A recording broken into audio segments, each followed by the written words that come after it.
La création d'une société anonyme est désormais facile en Haïti. En effet, le président de la République, Michel Martelly, a procédé ce mardi au lancement d'un projet qui vise à l'amélioration de la qualité des services fournis aux entrepreneurs et investisseurs en réduisant de 105 jours à 10 jours le temps que nécessitent généralement les étapes associées à la création d'une société anonyme communément appelée SA. Le chef de l'État a insisté sur la nécessité de promouvoir les investissements dans le pays en vue de la création d'emplois, seuls capables, selon lui, de garantir une meilleure sécurité sociale aux citoyens. Pour promouvoir ces emplois, il faut des projets d'entreprise. Donc il faut des investissements privés, qu'ils soient nationaux ou d'origine étrangère.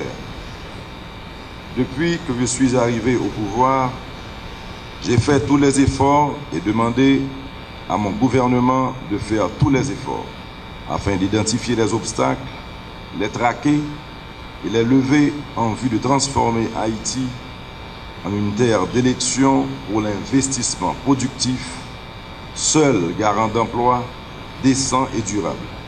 Vouloir passer de 105 jours à 10 jours est un défi que tous ensemble, nous sommes capables de relever. J'ai confiance en vous pour mener à bien ce projet. J'encourage fortement tous les ministères et organismes publics impliqués dans ce processus de modernisation du cadre des affaires à emboîter le pas, sans tarder, pour la pleine réussite de ce projet. J'en profite pour solliciter d'ores et déjà le plein support des membres et des pouvoirs législatifs et judiciaires pour l'organisation des États généraux sur l'investissement annoncé par le ministre Lalo. Nous devons dès aujourd'hui commencer le processus qui mènera à l'adoption et à la mise en œuvre de ces réformes. La population haïtienne nous a fait confiance. Il est de notre devoir et de notre responsabilité de ne pas la décevoir. Nous devons faire tout ce qui est en notre pouvoir pour améliorer son niveau de bien-être et rétablir sa dignité.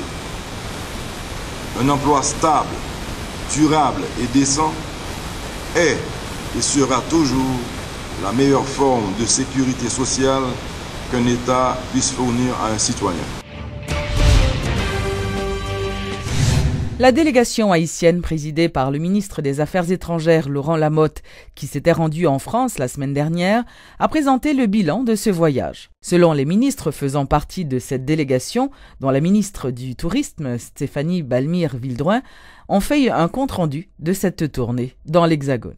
Objectif là, c'était qui ça? Objectif là, c'était premièrement rassurer la communauté haïtienne là, que y a un rôle très important pour jouer dans le futur développement en Haïti.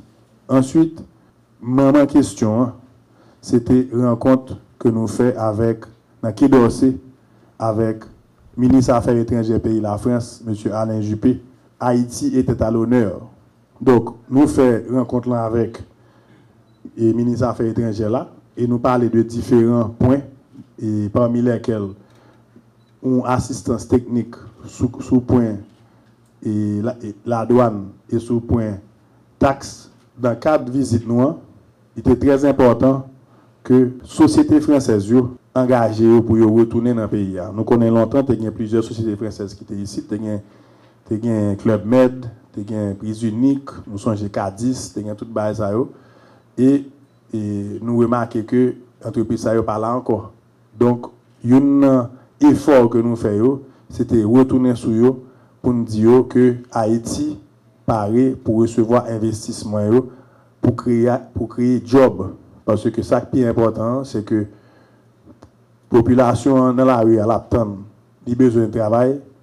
Pour capable créer travail là, il faut qu'il y ait des investisseurs qui viennent qui eux-mêmes ouvrent un business et business dans lui-même. Ils ont besoin de monde qui pour travailler, ils ont besoin de comptable, ils ont besoin de monde qui pour construire dans la construction, il y a besoin de chauffeurs, il y a besoin de sécurité. Donc chaque entreprise va créer des jobs, il y a besoin de monde pour communication.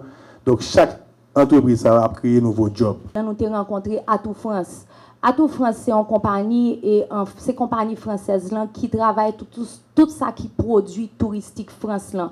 Comment la France, comme plus gros pays qui recevra touristes dans le monde, positionner le jeudi, comment que li travaille sur produits touristiques li, et comment que li a amélioré produit ça d'année en année. Donc nous avons rencontré M. Mattei qui était très ouvert à la proposition que nous avons fait là pour venir aider nous à travailler sur produits touristiques haïtiens. Deuxième rencontre importante que nous avons fait, c'est avec le ministre de la Culture, M. Frédéric Mitterrand. Nous avons parlé Jean Chancelier Afingdian de Eldorado. Et nous avons joint à peu près 200 000 € de ministère de la Culture pour nous restructurer Eldorado. Donc c'est quand même une belle nouvelle. Et moi-même, j'étais allé justement en mission pour le ministre de la Culture qui a un dossier Salamel et qui m'a demandé pour me faire suivi pendant que j'étais à Paris. Troisième rencontre importante au niveau institutionnel, c'était avec le ministre Lefebvre, ministre du Tourisme et français. Moi, passé nous en communiqué de presse, mais j'espère que nous joignons. Côté, M. Lefebvre est engagé avec le gouvernement haïtien pour positionner Haïti en multidestination régionale avec pays Guadeloupe et Martinique. Des membres du comité organisateur du carnaval de Jacmel ont rencontré ce mardi les agences de publicité et des représentants de plusieurs autres compagnies susceptibles de sponsoriser cet événement culturel et de leur présenter les opportunités qu'offre le carnaval national de Jacmel. Dans des critiques, des grands piles critiques qui t'ont dit carnaval là vient affaibli, carnaval là vient pilette, il y a des gens qui pas viennent encore. Donc, nous tenons compte de ça et année ça, nous prenons des dispositions pour nous commencer à un produit nouveau, un produit artistique. D'abord, premier bagage nous fait, nous prenons longer parcours carnaval là. Ça, c'est pour répondre à deux revendications. Première, c'est pour nous décongestionner et parcours là. Nous voulons rendre plus long. Et comme nous voulons rendre plus long, nous obligés à animer aussi un peu plus. Et année ça, on a plus de bonnes masquées et on a plus de diversité dans les bonnes masquées. On a un bon à pied, mais on a encore diversité dans les bonnes à pied et plus de groupes sonores. Nous avons essayé de rendre le carnaval plus coloré que le carnaval sont faits de couleurs liées, sont faits d'yeux liés, sont faits de plaisir liés. Nous voulons rebattre le carnaval là. Et aspect yeux, aspect plaisir, aspect joie, aspect gaieté. Il faut que ce n'est pas une seule couleur dans le carnaval. Il faut que tout le monde joue et chante dans le carnaval. Du moment que les règles, un certain nombre de règles naturellement, qui pour la règle sécurité, règle d'essence, règle tout ça. Donc voilà un petit peu ce que nous voulons porter de nouveau dans le carnaval que nous avons fait à Nessa. Pendant 4 jours, une quarantaine d'auteurs de la 3e édition du festival Étonnant Voyageurs rencontreront environ 3000 écoliers dans différents établissements de la capitale, mais aussi dans plusieurs grandes villes du pays.